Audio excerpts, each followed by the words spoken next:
Welcome to the Stupendous Marriage Podcast. My name is Stu Gray. Thanks so much for hanging out today. Not too long ago, I was asked to be on the Knowing Her Sexually podcast with Jay Parker and Chris Taylor. Now, these ladies are awesome marriage encouragers. They've been in marriage ministry for a long, long time. And Jay reached out and asked me to be part of their podcast. So I want to share a little bit of that conversation with you today. On this season of the Knowing Her Sexually podcast, they're talking to husbands in marriage ministry about what they've learned about women and their sex drives. Throughout your marriage and through the marriage ministry you've done, what have you learned about women's sexuality? What has surprised you or what has been important? What have you learned about women? Women are different than men. Amen. Yeah. I assumed that Lisa was going to respond to sex the same way that I did, that she was going to enjoy it like I did. And how naive and dumb was I, right?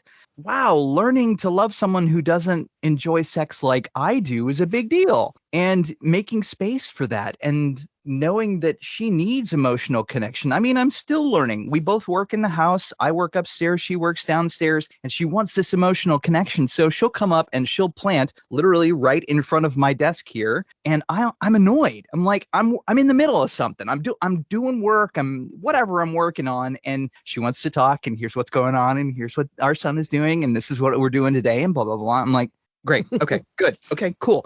And she had done this several times.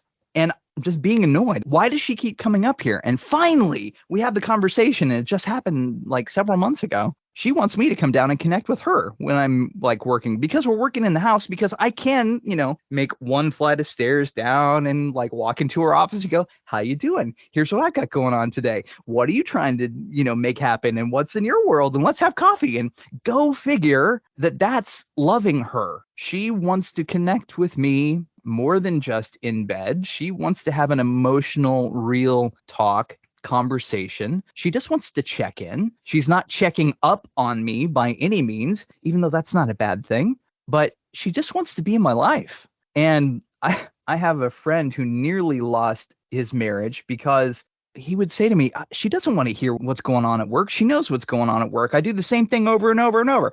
She doesn't care. There's nothing different. There's nothing to talk about. I was like, dude, just find one thing to talk about from your day. Whatever. Yeah, I had to fix this thing at the office. Oh yeah, this person said this to me. And why that was interesting you, or how it affected you, or man, it just knocked off your whole day and your schedule. Just connect. Find one little thing to talk about.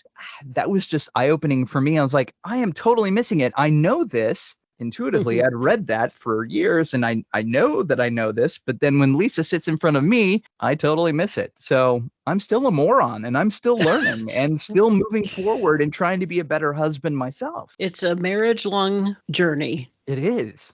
I'm feeling actually convicted here as you talk, because it's a little bit opposite here. Okay. My husband's the one who pops into my office but he's not wanting to have an emotional talk. He's wanting to get me to go recreate with him. Like, hey, do you want to go here with me? Do you want to do this? Hey, later, do you want to? And I'm thinking, I'm working. Leave me alone.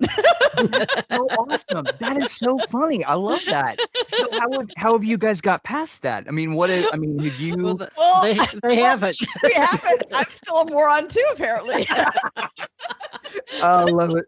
I do try to do a bit of the rain check thing too when I can, when I'm thinking clearly about it. I'll realize what he's doing and I'll say, hey, I'm in the middle of something right now, because I really can't give him the attention that it should be there, and say, but give me 10 minutes and then I'll come out there or whatever. And that's been my response. Hey, give me about 15 minutes. I do the same thing. It's like, I think range checks are so important in all of this, like whether it's sex that we talked about earlier, or these kinds of moments like this, that oftentimes in our marriage, there are ways that someone's making a bid to connect. Yeah. And the other person is just not there right at the moment.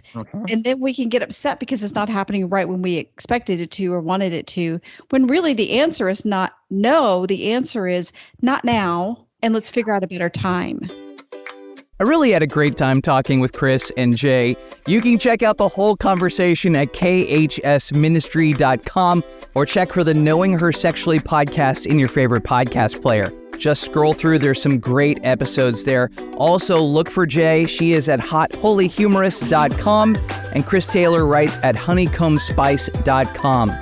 Wives, if you need encouragement, they also have an awesome podcast specifically for wives called Sex Chat for Christian Wives. You can look for that in any podcast player or hop over to their website, forchristianwives.com. That's all for this week. Talk to you next time. See ya.